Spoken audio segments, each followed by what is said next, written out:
यहाँ एक इंसिशन करेंगे, फिर यहाँ करेंगे और अगर जरूरत पड़े तो यहाँ से लेके यहाँ तक भी कर सकते हैं। हॅलो फ्रेंड्स, चॅनल मध्ये पुन्हा एकदा तुमचं खूप खूप स्वागत। फ्रेंड्स, तुम्हाला जर का माझे रिव्ह्यूज आवडत असतील तर चॅनलला नक्की सबस्क्राइब करा, म्हणजे माझे नवनवीन रिव्ह्यूज तुमच्यापर्यंत लवकरात लवकर पोहोचतील। आणि हो, बेल आयकॉनवर पण क्लिक करा, म्हणजे तुम्हाला नोटिफिकेशन सुद्धा मिळतील। सो आज मी बोलणार आहे आय वॉन्ट टू टॉक या फिल्म बद्दल, जी अवेलेबल आहे Amazon प्राईम वर। ही फिल्म नोव्हेंबर मध्ये 2024 मध्ये रिलीज झाली होती, बट समहाऊ या फिल्मला खूप कमी स्क्रीन्स मिळाले होते। या फिल्मचं प्रमोशन देखील मला वाटतं खूप कमी प्रमाणात केलं गेलं होतं, त्यामुळे काही कारणास्तव ही फिल्म तेव्हा पाहू शकलो नसतो, बट फायनली मी ती आता पाहिली आहे आणि तुमच्या बरोबर त्याचा रिव्ह्यू शेअर करतोय। चला तर मग लवकर सुरू करूया। सो बोलू या फिल्मच्या कथेबद्दल। सो ही फिल्म जी आहे ना फ्रेंड्स, ती एका सत्य घटनेवर आधारित आहे। एक जो म्हणजे जे कॅरेक्टर अभिषेक बच्चनने प्ले केलंय, तो जी व्यक्ती आहे ती ऍक्च्युअली अस्तित्वात आहे आणि त्याचीच ही स्टोरी सांगितली गेली आहे।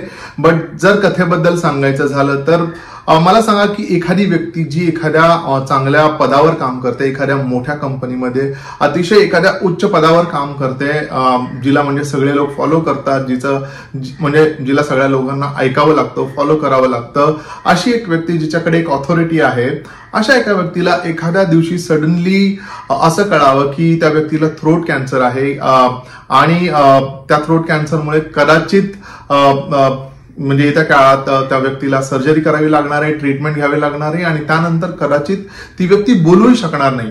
म्हणजे केवढं ट्रॉमॅटिक असू शकतं, असं suddenly all of a sudden कळावं आणि हा शॉक लागावा आणि त्यानंतर एक लांबलचक सर्जरीची मॅरेथॉनच सुरू व्हावी, अशी जर का वेळ एखाद्याच्या लाईफमध्ये आली असेल तर त्या व्यक्तीची काय हालत होईल। आणि त्या व्यक्तीला सांगितलं जातं की तुझ्याकडे फक्त जेमतेम मला वाटतं 100 दिवसच शिल्लक आहेत, की त्यापुढे तू जगू शकणार नाहीस आणि plus one after the other surgeries कराव्या लागतायत। तर असं सगळं असल्यानंतर त्या व्यक्तीची काय अवस्था झाली असेल आणि त्या व्यक्तीने काय केलं असावं।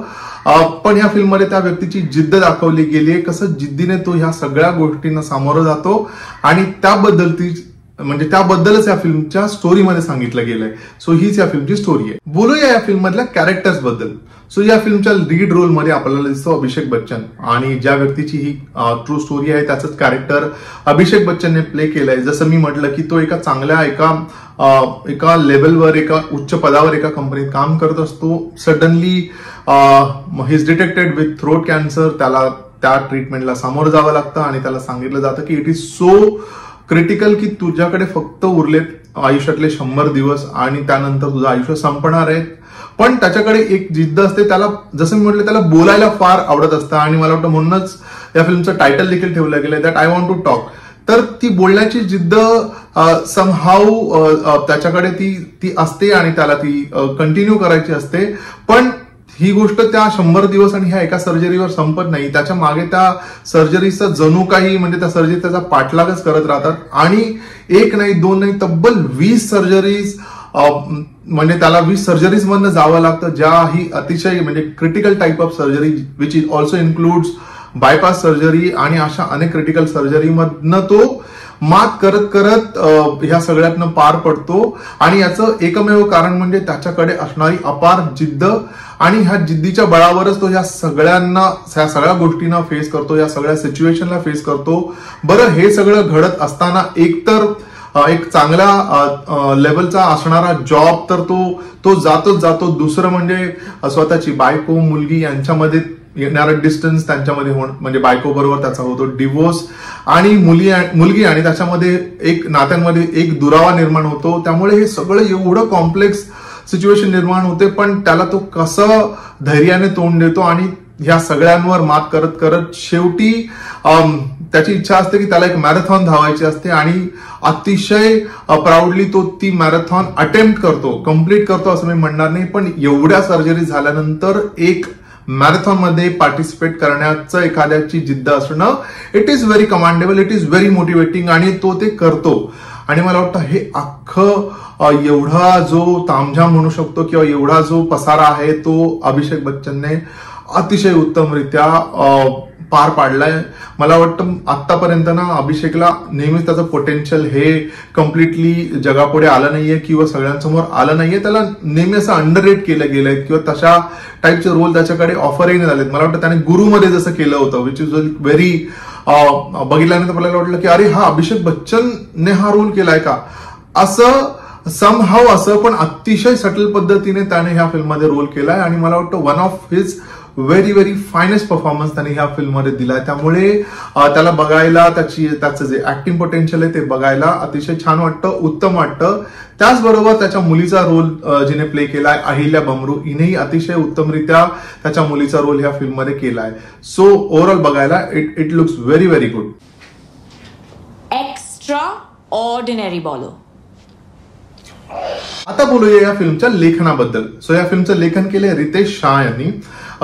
ऍक्च्युली ही एक रिअल स्टोरी असल्यामुळेच मला वाटतं त्यांनी अतिशय ऑर्गॅनिक आणि ओव्हर ड्रॅमॅटाईज न करता अतिशय ऑर्गॅनिक पद्धतीने ह्या फिल्मची स्टोरी मांडण्याचा प्रयत्न केलाय आणि त्याचप्रमाणे ही लिहिली गेली आहे. स्लो पेस्ड स्टोरी आहे, त्यामुळे खूप ड्रामा, खूप म्हणजे काहीतरी घडतंय आणि ऍक्च्युली जे घडतंय it is very very critical, पण ते तेवढं ड्रॅमॅटाईज न करता खूप जास्त लाऊड बॅकग्राऊंड म्युझिक टाकून आणि काय म्हणतात ना त्याच्यामध्ये एखादी गोष्ट खूप जास्त ओव्हर हाईप करण्याचा प्रयत्न बिलकुल नाही केला गेलाय. त्यामुळे जेवढं ऑर्गॅनिक आणि जेवढ्या नॅचरल पद्धतीने लिहिता येईल तेवढ्याच नॅचरल पद्धतीने ह्या फिल्मची स्टोरी लिहिली गेली आहे. आता बोलूया या फिल्मच्या दिग्दर्शनाबद्दल. सो या फिल्मचं दिग्दर्शन केलंय सुजित सरकार यांनी, ज्याने ह्यापूर्वी पीकू, विकी डोनर म्हणा किंवा ऑक्टोबर सारखी एक ऑबिट फिल्म म्हणा अशा टाईपच्या फिल्म केल्या, मद्रास कॅफे सारखी फिल्म केली आहे. त्यामुळे त्याच्या फिल्म्स ह्या नेहमीच एक वेगळा मेसेज घेऊन एक वेगळ्या पद्धतीचा अटेम्प्ट करण्याचा प्रयत्न हा दिग्दर्शक नेहमीच करत आलाय आणि करत असतो आणि मला वाटतं करत राहील. आणि तेच त्याने ह्या फिल्म बरोबरही केली. एक अतिशय बघताना आपल्याला असं वाटतं की ही अशी फिल्मही होऊ शकते की किंवा एवढी ऑबिट फिल्म कशी केली असेल, पण मला वाटतं चॅलेंजिंग त्यालाही वाटलं असावं आणि of course it is challenging, it's not easy की हे सगळं असं पोर्ट्रे करणं. पण या फिल्ममध्ये त्याने एक अतिशय सिंपल अप्रोच ठेवलाय जो मला जाणवला की जेवढी सिंपल एखाद्या माणसाची, साध्या माणसाची स्टोरी आहे त्याच पद्धतीने तेवढ्याच नॅचरल ऑर्गॅनिक पद्धतीने त्याने ती दिग्दर्शितही केली आणि त्याच प्रकारे स्क्रीन प्लेही आपल्याला दिसतो. त्यामुळे बघण्यासाठी म्हणजे जर आपण त्या स्टोरीचा ओव्हरऑल विचार केला तर दिग्दर्शन म्हणून एक चांगलं दिग्दर्शन त्याने ह्या फिल्ममध्ये केलं. ओव्हरऑल सांगायचं ना तर तुम्हाला ही फिल्म अतिशय पेशंटली बघावी लागेल. बऱ्याचदा फिल्ममध्ये आपल्याला डिप्रेसिंग वाटू शकतं. एक तर फिल्मचा कलर टोन आहे तोही थोडासा डिप्रेसिंग लो असा ठेवला गेलाय. ऑफकोर्स कथेची डिमांड आहे आणि म्हणून तसं ठेवलं गेलंय. फिल्ममध्ये जे साऊंड डिझाईन केलं गेलंय त्यातूनही या फिल्ममध्ये थोडं लो नेगेटिव्ह असं आपल्याला वाटू शकतो. पण शेवटी जेव्हा फिल्म संपते तेव्हा डेफिनेटली एक चांगला मेसेज, एका चांगल्या जिद्दीची ती कथा आहे आणि ते आपल्याला दिसतं. आपण मोटिवेट फील करतो. विचार करा, ज्या माणसाला सांगितलं होतं की तुझ्याकडे फक्त 100 दिवस आहेत जगण्यासाठी, तो त्या सगळ्यांवर स्वतःच्या जिद्दीने, इच्छाशक्तीने मात करतो आणि अनेक वर्ष पुढची जगतो. त्याबद्दलची ही स्टोरी आहे. त्यामुळे शेवटी तुम्ही डेफिनेटली मोटिवेटेड असाल. So again I am saying, तुमच्यात पेशंट असतील तर तुम्ही डेफिनेटली एकदा ही फिल्म पहा. मी या फिल्मला देतोय 3 स्टार्स. फ्रेंड्स, हा होता माझा म्हणजे रवीचा view on film I want to talk. तुम्हाला जर का ही फिल्म आवडली असेल किंवा तुम्ही ही फिल्म पाहिली असेल तर तुमच्या प्रतिक्रिया मला कॉमेंट सेक्शन मध्ये नक्की सांगा. तुम्हाला व्हिडिओ कसा वाटला हे देखील मला कॉमेंट करून नक्की सांगा.